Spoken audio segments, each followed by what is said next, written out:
Hey everybody, this is Brad from Johnson Small Engines, better known as the One-Handed Mechanic. If I can do it, you can too. We have here today a John Deere S220. It is brand new. I think it's a 2022. It seems like it's a pretty nice tractor. Today I'm going to show you how to operate it, and I'm also going to show you a couple things on what I think of it, because this is actually new to me also. First thing you want to do when you do anything with these tractors, when you get them brand new, you want to make sure you check the oil. And when you lift the hood on this, just be careful when you lift the hood. They are a little heavier than previous, and the pivots, which are down up front here, down here up front, these pivots, they've made them a little bit beefier, but it's very flimsy in my opinion. So be careful when you open the hood, just don't fly it open. It may actually crack or fall off. This is a new Briggs and Stratton engine. Okay, as far as I can see, it looks like a Kawasaki to me, and I've been doing this quite a long time, and this is a takeoff of a Kawasaki. They've reconfigured the engine. It seems like it's a pretty nice engine as far as I can tell. We'll see what happens in the future. This is the oil dipstick. This is where you check the oil. Now I do want to show you this just because they didn't get away from what I think is a little bit strange. They have they have two little nubs right here, and then they have one nub here, and they have two little nubs on a dipstick on the tube itself, and then there's one nub here. If you put this in incorrectly, you can actually get it stuck.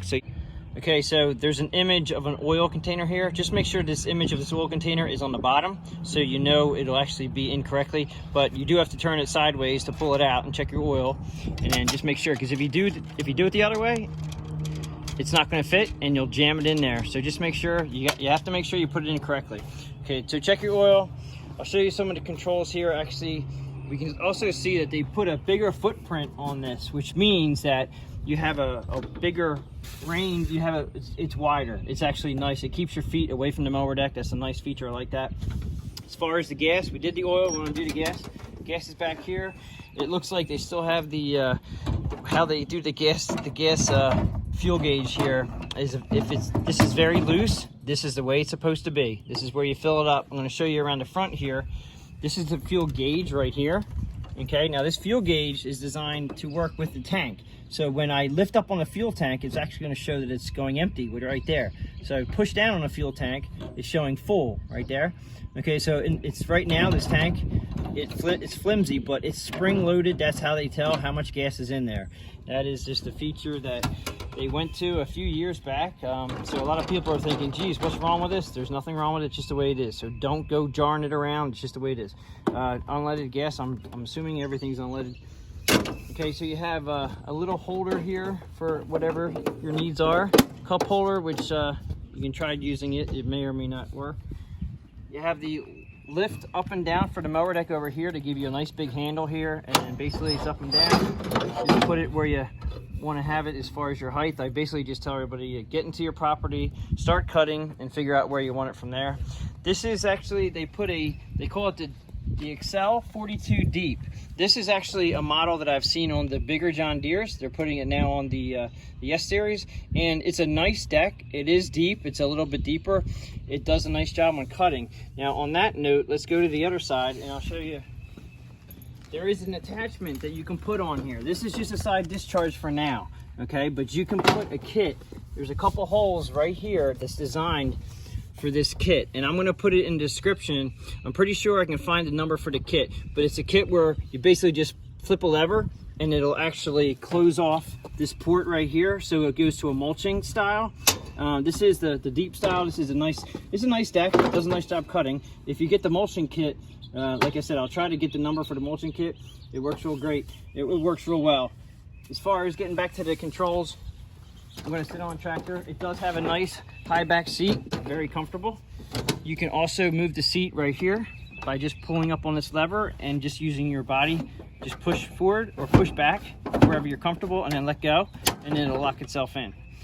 Okay, so you have 2 foot pedals here. This is a hydrostatically driven tractor. We have forward and reverse, so it's toe forward and toe backwards. The other side is your clutch slash, I call it the clutch slash brake. When you push this in, it locks your brake. Well, it puts your brake on. This is actually your parking brake lever right here.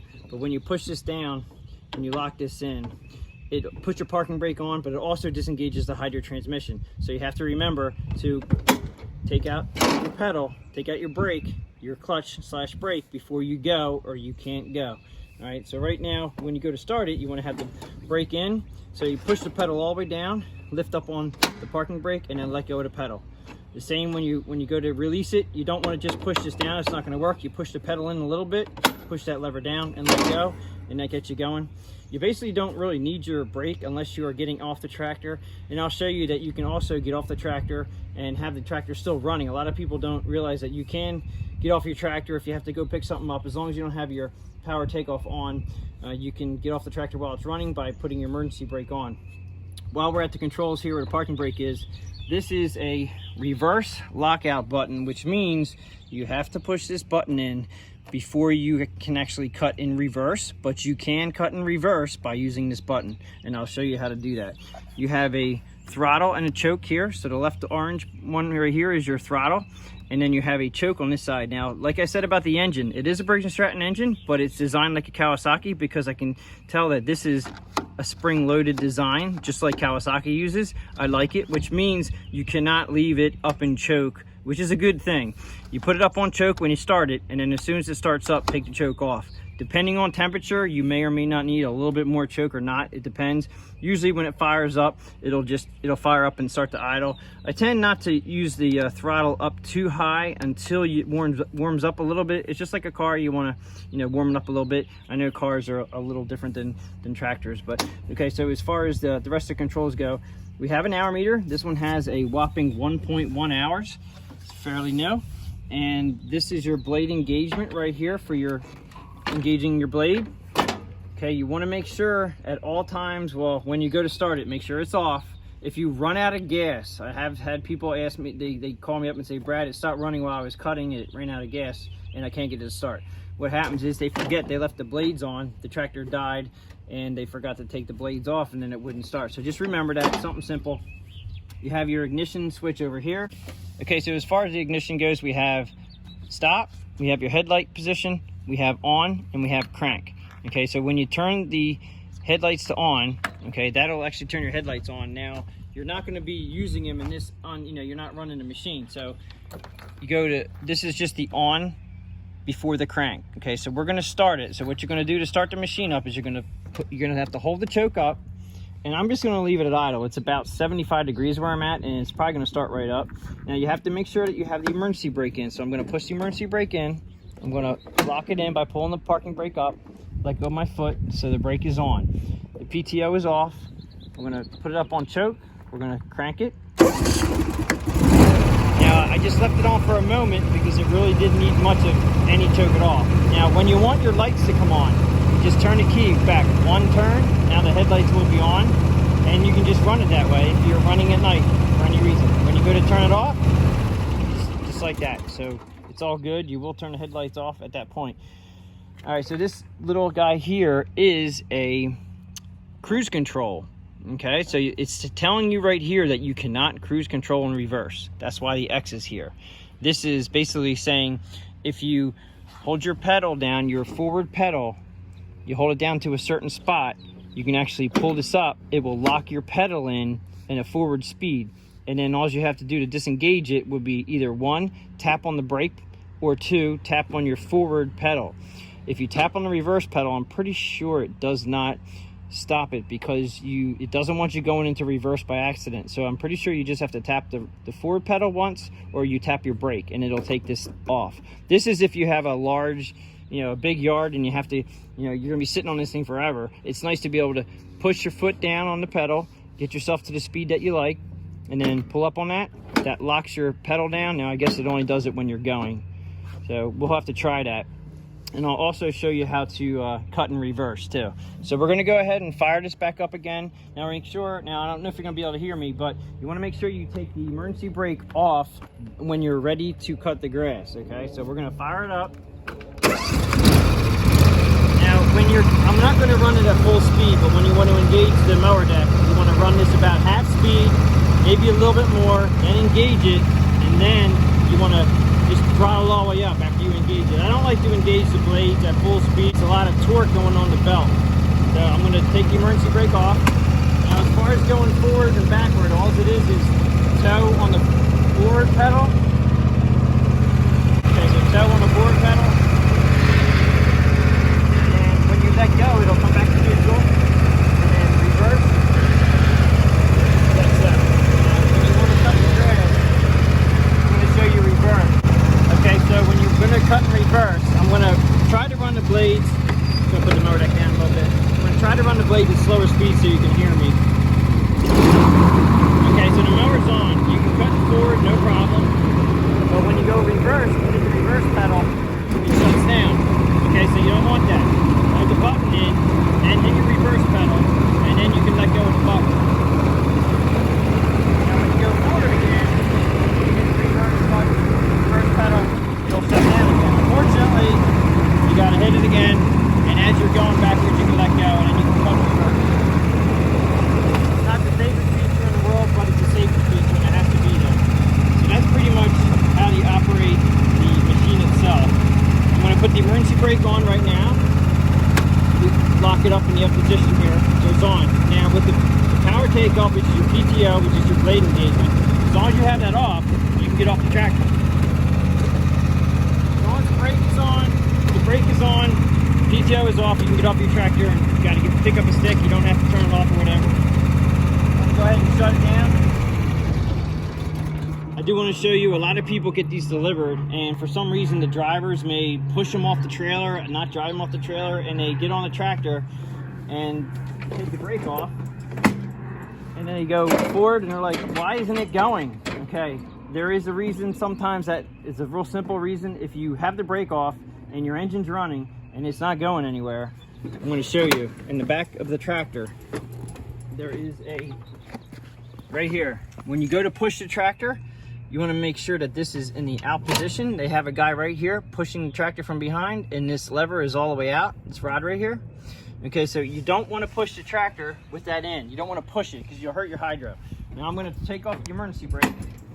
We have this out right here, and I should be able to push this easily. Very easy.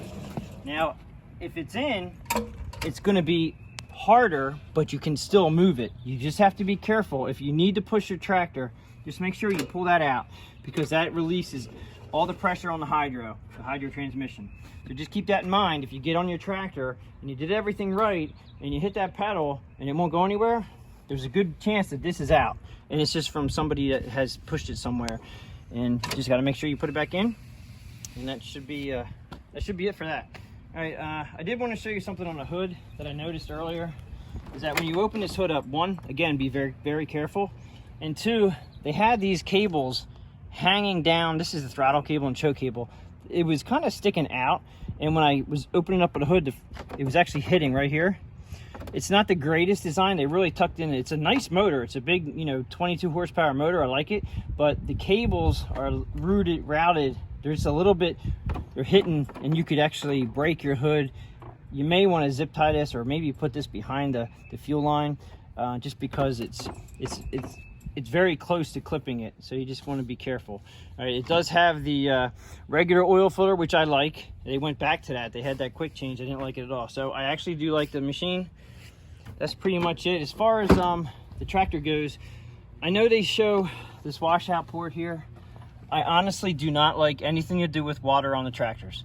If you can blow off your tractor, great. This is very nice. They have actually a lift up here, so you can clean out from underneath, put your mower deck all the way down, and you can pick these up to a degree and get all the leaves out. These covers are not here to protect what's going in here. They're here to protect your feet, so these will get jammed up. This is a very nice feature. I do like that. You can just pick them up. If you have a handheld blower, blow in there. I would definitely try to stay away from that wash port. That's just my opinion, but if you want to keep your mower deck bearings in check and not have to worry about any water splashing up where it shouldn't and rusting things out prematurely, then I would stay away from that. Okay, so I do know on the older style, the L, the D, the E series tractors, they had grease fittings on the inside of these rims on the wheels, because they went away from the bearings and they went to bushings. But believe it or not, this actually does not have a grease fitting anywhere on the inside of this rim. So I'm curious, they might have went back to using bearings, but I'm not 100% on that. I'm gonna have to, after the first service, we'll have to find out. But here is the grease fitting here for the front axle. And then they also have one, which is gonna be really hard to see, but there's one tucked underneath the front axle right here in the center. And that one there is important to hit once a year. It's just like your ones on the steering. Now these don't have the grease fittings on the inside of the wheels, so I'm curious to see how they're set up, and I will at the next service with these. But the S220 seems like it's a nice machine. I do like the deck, the deep deck, and if you get the mulching kit on there, it's even better. The twin cylinder Briggs engine is a great engine. I hope you enjoy your new S220. Any questions or comments, please leave them below. Please hit that thumbs up button. Please subscribe, tell your friends, and I will catch you on the next one.